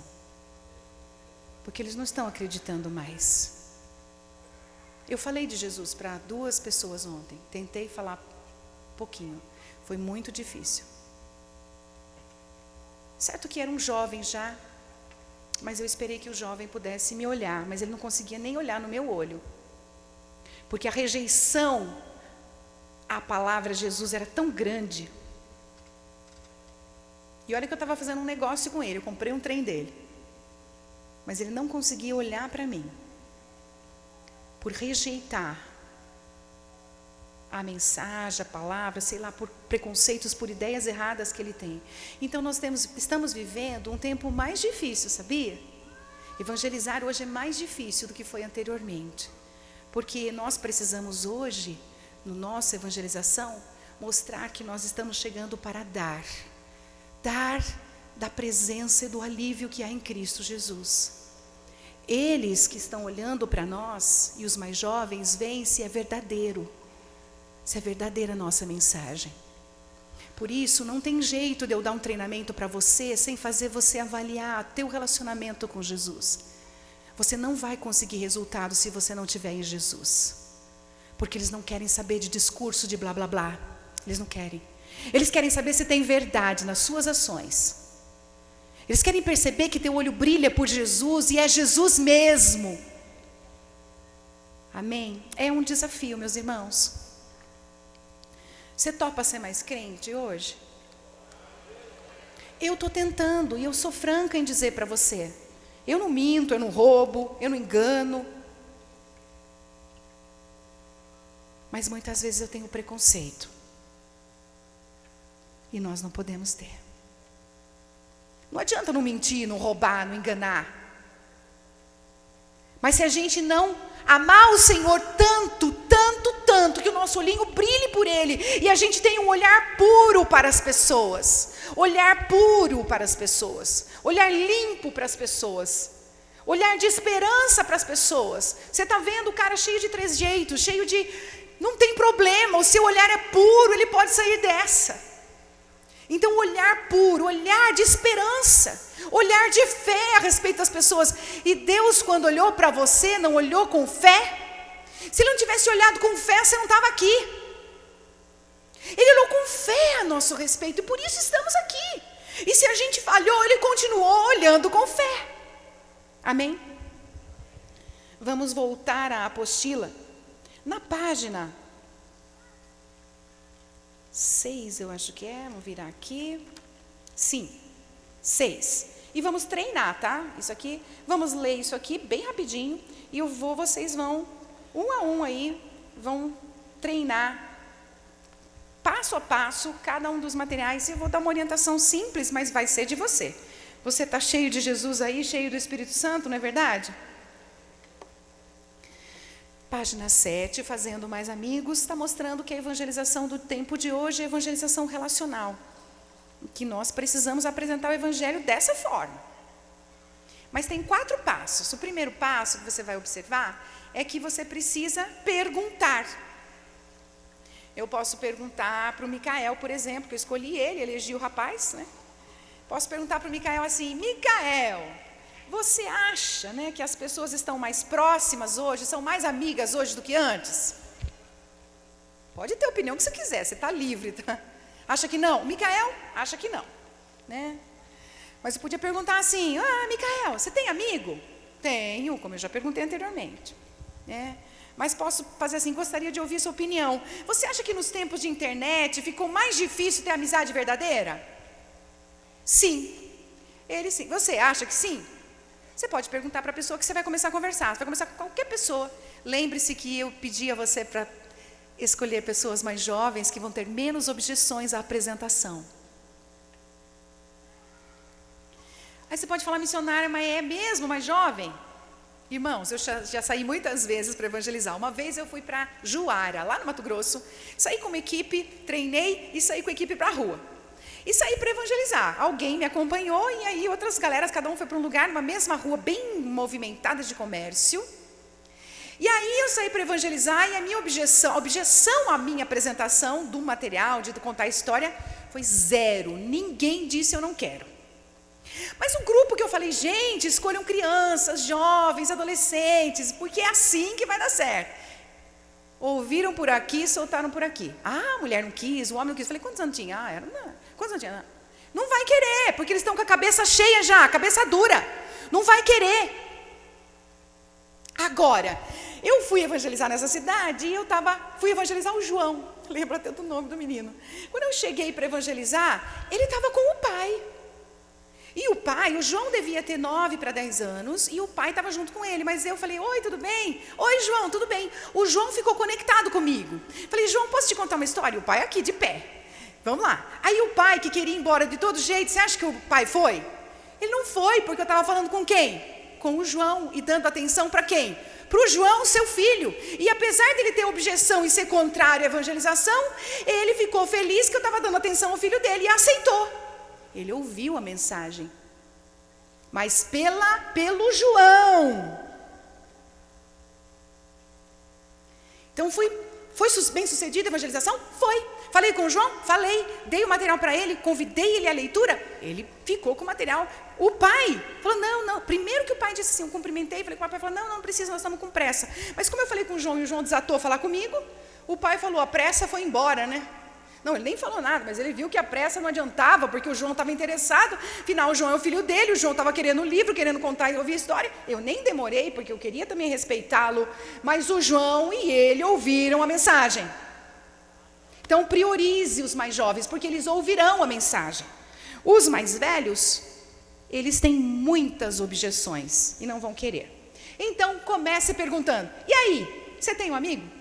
E aí, você acha que nessa época de internet, você tem amigo mais pela internet ou mais amigo físico? É assim que você vai começar treinando daqui a pouco. Depois você vai ouvir. E olha, irmão, presta atenção, senão você não vai saber fazer. E vai falar para mim, não deu certo aqui. Presta atenção. Quando a pessoa te perguntar, você vai ouvir o que ela respondeu. Ouça o que for. Não precisa ficar treinando, vamos deixar difícil o negócio. Não, simplesmente dê sua opinião. Respondeu. A pessoa que ouviu como a pessoa está achando, o que ela está achando, ela vai pegar aquela informação, não vai, como diz aqui, né? A uma pergunta, como qualquer coisa dessa daí, mesmo que a resposta seja negativa, você vai aceitar a resposta que for, né? Você não vai contestar, como está escrito aí. Nem concorde imediatamente com o que a pessoa disser, apenas demonstre que está ouvindo, prestando atenção e entendendo o que a pessoa está dizendo, porque é a opinião dela, certo? O próximo passo, afirmar, veja ali. Inicie a apresentação do Evangelho conectando-se ao que a pessoa disse. Então, a pessoa disse isso ou aquilo. Você pega aquela informação e fala, interessante o seu ponto de vista. E na maioria das vezes vai dar para concordar. Você fala assim, olha, verdade, você sabia que Jesus, né, na última noite mesmo da crucificação e morte, ele disse que queria ser nosso amigo? Ele falou para as pessoas que estavam perto dele, mas ele continua querendo ser nosso amigo. Você sabia que Jesus quer ser nosso amigo? Na verdade, eu tenho sido amigo de Jesus, mas você sabia que ele quer ser o seu também? A pessoa vai falar, e olha que não é fácil falar de Jesus, eu digo para você, não é fácil. Você fala a palavra a Deus, a pessoa acha legal, mas a coisa está tão séria que você fala Jesus, a pessoa tem um tremelique. Já percebeu isso? Os mais jovens sabem do que eu estou falando, não é? Você fala Jesus, a pessoa tem um treco ali perto de você. Não, mas a coisa fica ruim. Mas insista. Eu tenho um relacionamento com Jesus. E você pode, qualquer coisa vai ajudar você, a partir da parábola da amizade, a falar o quanto você se serve dessa amizade verdadeira com Jesus. Fala da tua experiência, porque contra fato não tem argumento. Se é um fato que você usufrui de Cristo, da presença de Cristo, dos benefícios dos presentes que Cristo nos dá, você vai levar outra pessoa também a pensar que Jesus é um presente, que tira a gente da fria, que tira a gente de uma situação difícil, amém? Então você afirma e explica. E depois você convida, é o último passo. A pessoa afirmou, falou, e você vai mostrar, olha, tá vendo esse livro aqui? Aí sim você mostra o livrinho. Você fala assim, nesse livro aqui, eu acabei de falar com você, porque nessa página aqui, primeira página, mostra que Jesus quer ser nosso amigo. E aqui tem 5 histórias que vão mostrar que ele deu coisas para nós. E tem uma conversa boa explicando para a pessoa, os assuntos que Jesus quer falar conosco. E depois você pode convidar essa pessoa a continuar estudando. Mas as pessoas que nos evangelizaram e nossa família toda se converteu de uma vez, elas não desistiram de nós, pelo contrário, toda semana elas estavam lá em casa, toda semana. Se hoje eu estou aqui, é porque toda semana eles estavam lá em casa, e foi por tempo, viu? Não foi um tempinho curto, não. E a gente nem falava de evangelização por amizade, mas eles se tornaram nossos amigos, e foi por isso que eu estou aqui. Por causa do cuidado daquela família para conosco. Nós somos incluídos na igreja e cuidados pela igreja. E muito cedo fomos incluídos mesmo, porque já me converti, já me puseram para cantar, acharam que eu tinha uma voz melhor, e me puseram para cantar rapidinho, já fui batizado e o negócio já foi rápido. E rapidamente já estava ensinando outras crianças, inclusive porque não tinha ninguém, eu tinha me convertido, eu tinha 12 anos com a conversão e batismo, e já comecei a trabalhar na obra do Senhor, e nunca me desviei, porque a gente teve muitas gincanas de decorar a Bíblia, de conhecer a Bíblia, e a gente foi muito intenso na amizade com Jesus e no conhecimento da palavra, amizade com Jesus e conhecimento da Bíblia. A Bíblia que eu sei de cor hoje é daquela época, ficou aqui, ó. E aí, nós estamos propiciando que nossos filhos conheçam a Bíblia, porque nós ensinamos a Bíblia para eles? Nós estamos propiciando que as pessoas conheçam, então eu estou levando vocês a pensarem. Nós precisamos pensar na continuidade, não no nosso sossego, irmãos. Se nós pensarmos numa vida atribulada e cheia de compromisso, a gente pensa no nosso sossego.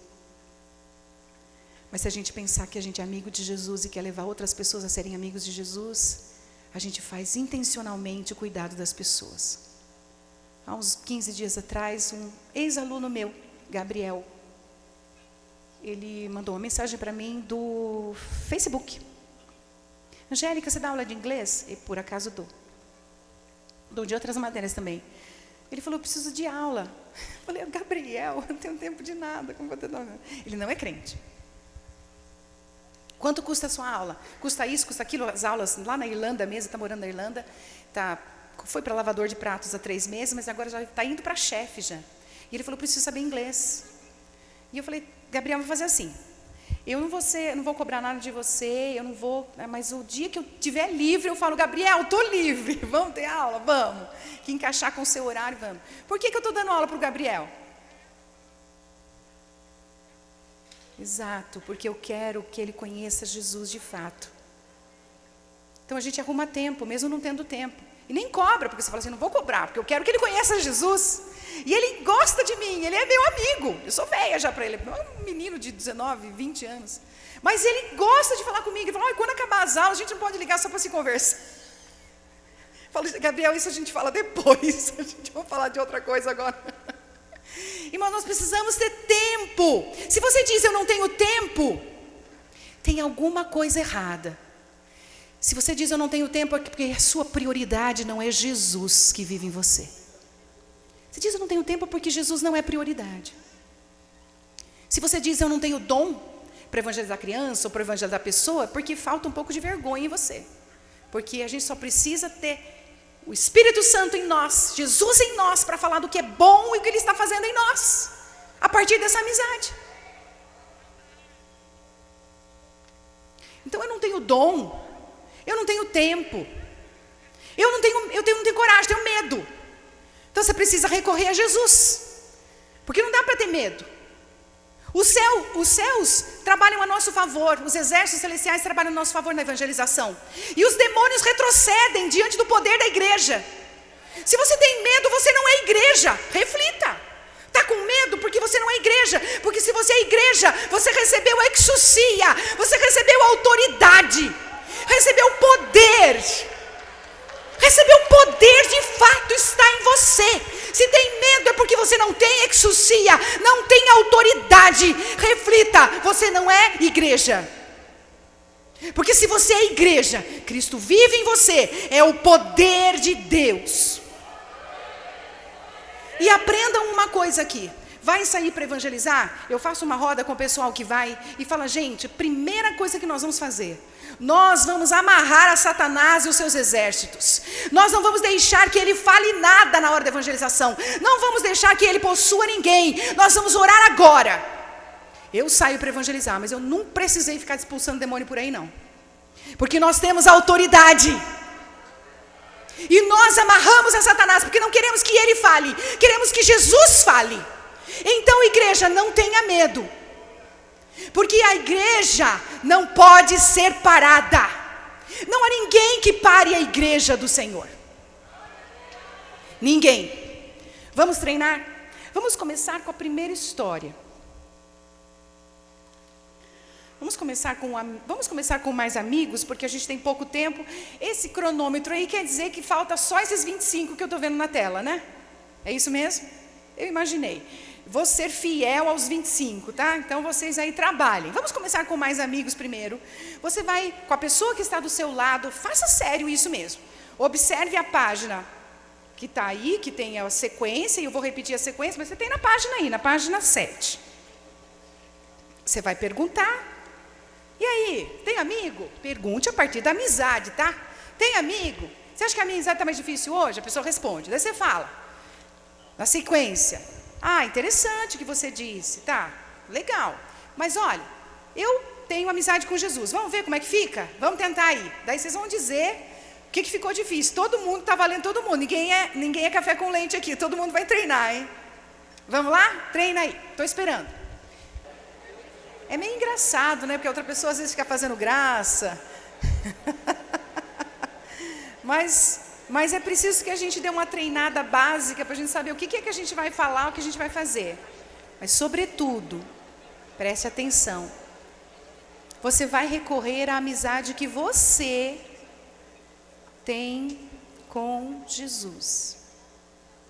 Os adolescentes, os jovens que você vai abordar, eles vão olhar para o seu olhar, para a tua vida, e vão perceber a hipocrisia em você. Se você não for verdadeiro, porque eles leem nas entrelinhas, coisa que o adulto, nós já mais adultos, não conseguimos perceber. Mas eles percebem ser de verdade, estão me entendendo? Eles não vão dar bola para vocês se não for de verdade, porque eles percebem hipocrisia. Apesar deles serem hipócritas também, eles percebem se há fingimento, ou se a gente falou uma coisa querendo dizer outra. Por isso a gente tem que recorrer a Cristo. Toda evangelização precisa ser em Cristo, recorrendo à nossa experiência com Ele, certo? Então isso é fundamental.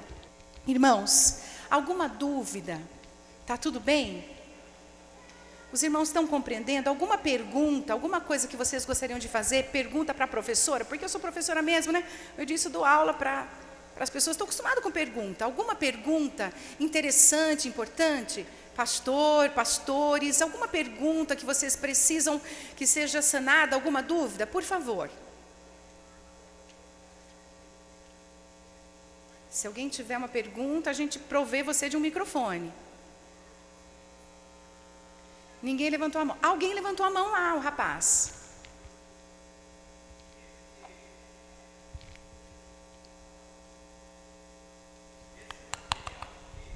Ele é para ser entregue depois do evangelismo, esse aqui especificamente? Sim. Ele é bem simplificado, né? Exato. Todos os materiais no evangelismo, você pode ficar, todos os materiais serão entregues. Se você vai numa casa, vocês vão em casas, não vão? Deixa eu entender, vão em casas? Vocês podem levar o conjunto. Por quê? Se quem te receber na porta for uma criança, até 6 anos de idade, você pode contar uma pequena história aqui. Então você já tem que saber, evangelistas, de cor a história, mais ou menos. Pode ser essa, que Jesus andou sobre o mar, que ele ajudou, porque que amigo ajuda, certo? Ok? Se você começar a evangelização por uma criança, e eu estou incentivando você a fazer, você conta uma história daqui. Você percebe que ela tem até uns 6 anos. É muito difícil isso que eu estou propondo, irmãos? Se a criança for maiorzinha, do tamanho da Rebeca, 7, né? Se for crianças maiores, 7, 8, 9, 10 anos, você pode ler uma história desse livro.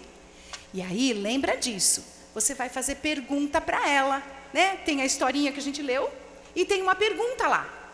Será que você já sentiu inveja também? A história é bem curtinha, é mais curtinha do que Amigos de Jesus. Então a ideia é você abordar a pessoa que aparecer ali. Se for uma criança, você não vai desprezá-la, amém? Você pega do livro e conta uma história que já está preparadinha por você, porque a história é muito simples. Basicamente, gente, é só ler. Só lê com ela, ou sabendo um pouco a história, você lê, olhando para ela, volta de novo na história, está lendo ali, chama ela para prestar atenção no que Jesus está ensinando. Depois você dá de presente para ela o livro, certo, irmão?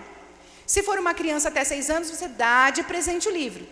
Se for uma criança pequenininha, né, maior, que já sabe ler, você convida ela a fazer a leitura das outras histórias, ou pedir para o papai e mamãe ler.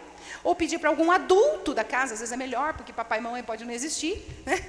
Pode falar, olha, um adulto, pede para um adulto ler para você a história. Se for a pessoa, você falou, se for uma pessoa de um adolescente, 12, 13, 14 anos, você vai falar a partir da parábola da amizade e vai convidá-lo para conhecer Jesus através do livro. E depois, foi boa a tua pergunta, porque eu estava esquecendo. A gente costuma colocar o nosso telefone aqui ou pegar o telefone da pessoa. Coloca o teu telefone aqui e fala, eu gostaria de continuar visitando você, falando de novo, pegar o teu WhatsApp. Você pode pegar, dar o seu WhatsApp para ela, mas também pode pegar, e às vezes eu faço isso. Na verdade, toda vez que eu saio assim, eu pego, ultimamente, o contato dos adolescentes que eu encontro e mando uma mensagem de WhatsApp convidando para as coisas que eu vou fazer. Alguns acham legal, alguns vão para a igreja, outros não vão, mas gostaram da abordagem, gostaram do que foi oferecido. Então, faça duas coisas. Põe seu telefone de WhatsApp aqui, um WhatsApp da igreja, de alguém que realmente vai atender, né?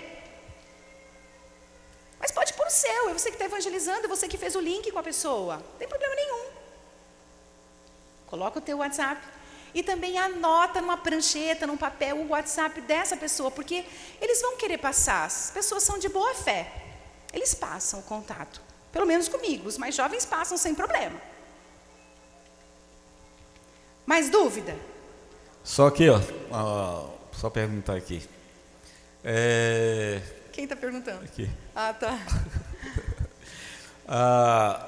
A evangelização, ela pode ser em dupla ou individual? Só para dar um sentido, eu sei que você quase já explicou aí, já deu para entender, mas já tinha levantado para Joia, fez bem de perguntar. É bom em dupla, né? Pode ser dupla de 2 moços, 2 moças, pode ser de casal, pode ser assim, é bom. E é bom sempre, quem está cuidando da equipe, das equipes de saída, é bom essa pessoa ficar meio de olho no que está acontecendo. Sabe, tipo na rua, fica assim na rua, no ponto da rua, fica assim, trabalha assim, mas fica meio de olho, né? Para saber se está todo mundo por ali, se não teve nenhuma dificuldade. Nem sempre eu acho útil entrar na casa da pessoa. A não ser que a pessoa insista muito, porque também você não vai querer gastar muito tempo com uma pessoa, você quer falar com mais gente. Mas se ela pedir para você entrar e fazer uma oração, pode orar. Eu oro sempre que as pessoas pedem. Na rua é muito comum as pessoas, quando eu estou evangelizando, quererem oração, chorarem, contarem seus problemas. É muito comum. Acontece. Então, porque elas estão encontrando em você alguém que vai solucionar o problema delas. Então, é comum orar. Não precisa impor as mãos, né? Você ora pela pessoa e Deus vai operar. Lembra que você já orou antecipadamente, que você até talvez já deixou uma equipe na igreja fazendo intercessão, pedindo que haja quebrantamento. Vocês já trabalharam isso antes e aí vai ser fácil. E os demônios já foram embora, estão tudo paralisado. Sim, a pessoa geralmente fecha o olho. Eu olho de olho aberto, mas eu olho de olho aberto para baixo, para não ficar olhando para ela, porque às vezes ela não fecha o olho, né? E é chato. Então, eu estou de olho aberto, vendo o que está acontecendo, mas estou de cabeça baixa, em reverência na oração. A paz do Senhor, eu tenho 2 perguntas. Uma delas, onde que adquire o material? Outra é quando a pessoa vem falar para a gente de outras religiões. Okay. Né, e nos confronta e às vezes é incumprida muito a resposta. Beleza, as 2 são boas. O material já está com você. Eu pedi ao Murilo para pegar 10.000 exemplares do nosso material e deixar disponível para as equipes de evangelismo. Então já está aqui na igreja. E é de graça. Glória a Deus. E a outra é, sempre que alguém entra num lugar e começa a falar alguma coisa, uma vez eu estava evangelizando lá no Vale do Paraíba, em São Paulo, e eu estava comecei a falar com o rapaz, e eram uns cartõezinhos legais que a gente fez, sabe? Tinha várias coisinhas e a gente ia construir um pensamento nos cartões, parecia carta mesmo, de tipo Uno, sabe? Aí eu comecei a falar com ele, falei, escolhe uma carta. Ele escolheu e eu comecei a falar com ele a partir do que estava escrito na carta, que era um versículo atrás, né? E começava dentro de um programa. Ele começou a falar umas coisas nada a ver de OVNI e tal. Eu falei, que OVNI tem a ver com isso, né? Aí o cara é meio doideira, né? Mas eu falei para ele assim, se tem OVNI, eu não sei. Mas meu amigo mesmo não são OVNIs, não. Meu amigo mesmo é Jesus. E com ele que eu conto, é nele que eu creio, e ele é isso e tal. Eu comecei a partir da minha experiência. E tantas outras vezes as pessoas disseram. Vou dar o exemplo do Carlinhos, porque eu tenho tempo ainda. Nós saímos para evangelizar, e eu treinei a minha equipe da igreja. E falei para o Carlinhos, e o Carlinhos chegou depois que eu já tinha treinado. E eu tinha explicado assim, se alguém chegar para você, você tem uma história para contar. E se alguém desvirtuar você da história e quiser contar outra coisa para você, faz uso do seu testemunho. O uso do testemunho é assim, você não vai contar, eu estava andando na rua, levei 10 tiros, nenhum tiro me atingiu, porque o Senhor é meu escudo. Cheguei no hospital com a mão segurando e falei, arremenda aí, não preciso nem de anestesia. Não é esse testemunho que você vai contar. Amém? Porque essas coisas doidas assim não vai resultar em nada. Parece que você que é o super-herói, nem Jesus é, né? Você vai contar alguma coisa que tenha a ver com aquele momento. E nós temos muito testemunho, não tem? Coisas que são importantes de que Jesus fez. Testemunho a gente conta assim. Como eu estava antes de Jesus ser a solução para aquela situação que eu enfrentava, ou para a salvação mesmo. Como eu estava. Qual foi a palavra de Deus que falou no seu coração, e que tocou você, e que mudou você. E hoje, como você está liberto. 3 frases você conta seu testemunho. A pessoa chega com uma história esquisita para você, você fala assim, ó. Você nem fala nada para ela. Fala assim, olha, não sei. Assim, por exemplo, assim. A pessoa fala assim, mas e aí? E os mormons? E tem tanta religião? E o testemunho de Jeová? E a igreja do Amém? E fala assim, olha, disso eu não sei. Eu sei de como eu estava. Eu estava desse jeito, no fundo do poço da depressão. Não tinha o que fazer. Mas o Senhor falou comigo. Num dia eu estava lendo a Bíblia e Deus disse que eu sou o teu escudo e proteção. Não tenha medo, eu estou com você. Eu criei que o Senhor estava comigo, estou aqui. Batalhando, sabendo que se eu tinha medo eu podia me refugiar nele. Estou bem hoje pela graça dele. Contei no testemunho. Estava deprimido. A sua palavra disse algo para mim. E se não tem versículo, gente, vai procurar os versículos na cabeça aí, tá? Lembra deles aí que pode ser testemunho para você. Geralmente a gente lembra de alguns. Amém? Dá o seu testemunho para sair de encrenca. E a história do Carlinhos é que o Carlinhos não sabia o que ia fazer, mas eu só disse isso para ele. Carlinhos, se você entrar em fria, a pessoa está percebendo que você decorou o que ia falar, porque todo mundo sabe, ninguém é burro não. Todo mundo sabe que você tem um protocolo a seguir. A pessoa foi ali achando que você estava tudo decorado e agora vai dar uma embaralhada em você.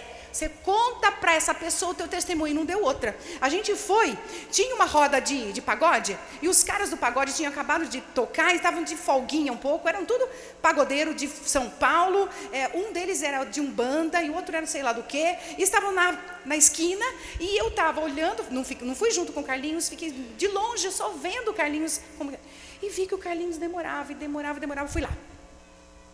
E fiquei escutando o Carlinhos contando o testemunho dele, de quando os primeiros caras começaram a falar e perceber, colocar ele na parede, né, sabendo que eu era a pessoa que tinha ensinado. Então eles olhavam para mim de longe assim, e olhavam para o Carlinhos. O Carlinhos sacou o testemunho dele. Quando eu cheguei lá, os caras estavam batendo palma para o Carlinhos. Porque perceberam que era real o testemunho do Carlinhos. Tinha sim um protocolo a seguir, mas como eles começaram a zombar e querer enrolar o Carlinhos com um monte de história difícil, ele falou, tá bom, deixa eu te contar meu testemunho. Aí não teve argumento nenhum. Vai lá, irmão. No projeto que nós estamos desenvolvendo, já é no domingo pela manhã. Nós já temos uns concorrentes que é os Testemunhos de Jeová, né? Qual seria assim uma melhor maneira, ou um horário melhor e uma abordagem? Porque no dia a dia, né, a gente tem vários momentos que pode fazer isso, mas nesse projeto específico, o que nós poderíamos usar como uma abordagem inicial ao bater na porta, ao bater no portão, né, para que nós consigamos ter esse sucesso e termos também essa identidade nossa, da assembleano, para eles não entrarmos nesse choque, que o pessoal já tem essa resistência com o testemunho de Jeová. A segunda pergunta, se você entrou na casa e eles querem que a gente entre, você foi bem específica na questão da criança ou do adolescente, porque quando a gente vai em direção a eles, os pais até ficam mais abertos. Então, a gente foca mais em falar com a criança e o adolescente para atingir os pais ou faz no geral? Se você focar na criança e no adolescente, porque a gente tem esse interesse que eles conheçam, o resultado é certo, porque a sua linguagem será simples e os adultos vão entender. e eles serão evangelizados também. Eu sempre foco na criança e no adolescente, porque os pais aprenderão a mesma coisa, porque você vai entregar a mesma história, só que focando neles. Com relação aos estereótipos, né, aquilo que o Testemunho de Jeová apresenta e vocês apresentam, eu não sei como são os Testemunhos de Jeová aqui, se eles são iguais aos que tem lá, no jeito de se comportar. Eles usam saia, as meninas usam saia. Então, e usam uma pasta preta, os homens, estão sempre com uma pasta na mão, cheia de coisa. Então, procurem fugir um pouco dos estereótipos, sabe, do visual, ser um pouco diferente no visual. E também na abordagem, uma abordagem mais alegre, porque eles não são alegres. Você percebe, né? Temos uma abordagem mais alegre, assim, chegar, ô, de casa. Eu começo fazendo assim mesmo, de casa, oi, gente, olá, tudo bem? Eu chego sorrindo. Melhor forma de evangelizar é sorrir. Sorrir, porque as pessoas, elas não são amistosas hoje em dia. A gente está vendo gente muito de cara fechada, muito fechada. E se você for amistoso, alegre, você já abre uma porta. Então, o sorriso, né, a abertura e fugir dos estereótipos. Se você percebe, Murilo, que eles são desse jeito, assim, muda um pouco. Ninguém vai. Não precisa levar a Bíblia, porque você está levando já a Bíblia nesses livros. É Bíblia, história bíblica, é Bíblia pura. Então, você já está levando os livros que é a Bíblia.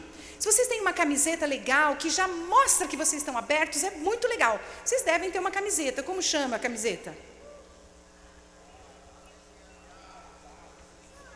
Isso! Vão ver que incendiado o Testemunho de Jeová não é, então não tem problema.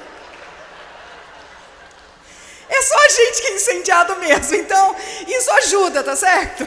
Vai incendiado que vai dar certo. Vai incendiado em torneio na camiseta e vai incendiado no Espírito Santo, né?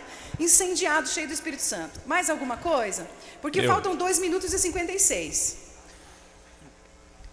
Oi, a paz do Senhor. A paz do Senhor. Eu confesso que eu fiquei um pouco preocupado aqui com uma situação. A senhora disse o seguinte: a criança desenvolve sua fé de acordo com a fé do adulto. E a senhora falou sobre a carência, ou seja, a fé afetiva. Se eu vou a uma casa, que lá eles são espíritas, macumbeiro, enfim.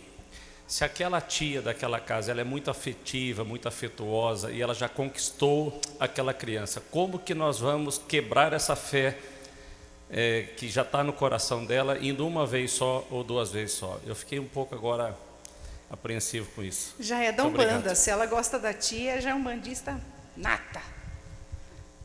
O que vai fazer? É a palavra de Deus que vai quebrar essa estrutura maligna.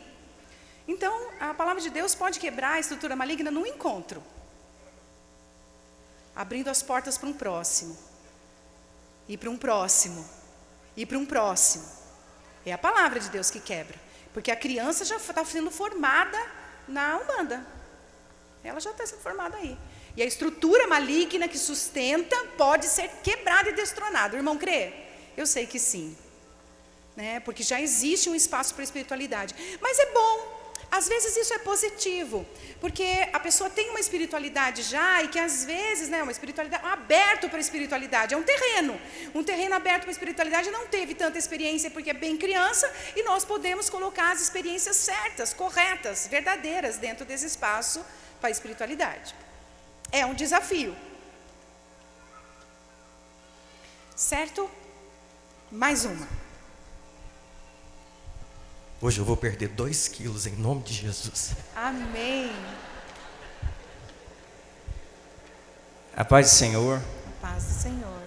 Então, meu testemunho, rapidinho. Minha família toda era um bandista. E mudou uma crente pro lado de casa.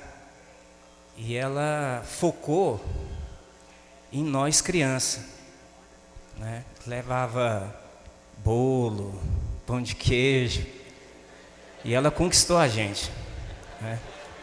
Resumindo, ela começou a pedir para meus pais levar a gente na igreja, e ela ganhou a família toda.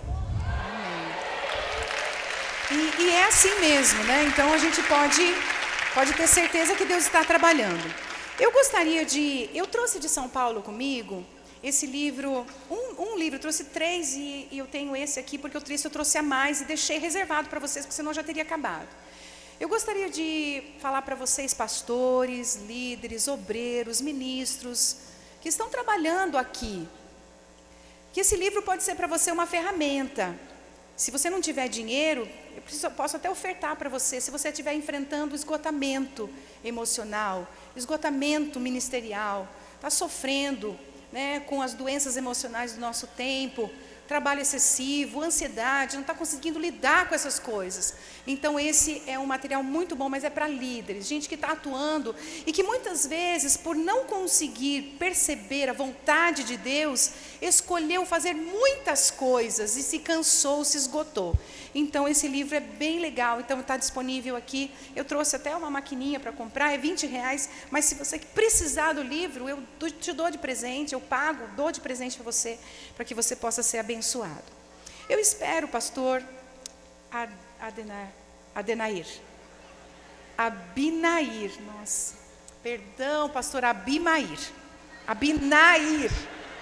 Ai, Jesus, pede perdão e fala errado. Abinair. Pastor, muito obrigada mesmo. E é pouco tempo para a gente falar de coisas tão ricas e importantes, mas o mais importante, pastor, que eu queria deixar com a congregação, é que elas refletissem sobre sua amizade com Jesus. E eu espero que eu tenha sido útil para que vocês reflitam de verdade em que nível vocês estão dessa amizade, porque sem Jesus, Ele mesmo disse, vocês não podem fazer nada. E se vocês fizerem alguma coisa sem Jesus, você se esgota. E se você fizer alguma coisa sem Jesus, o seu fruto não serve para nada. Porque só é possível produzir fruto que permanece em Jesus. Então, na dependência de Jesus, seus frutos vão permanecer. Amém? Que o Senhor abençoe a igreja. Muito obrigada.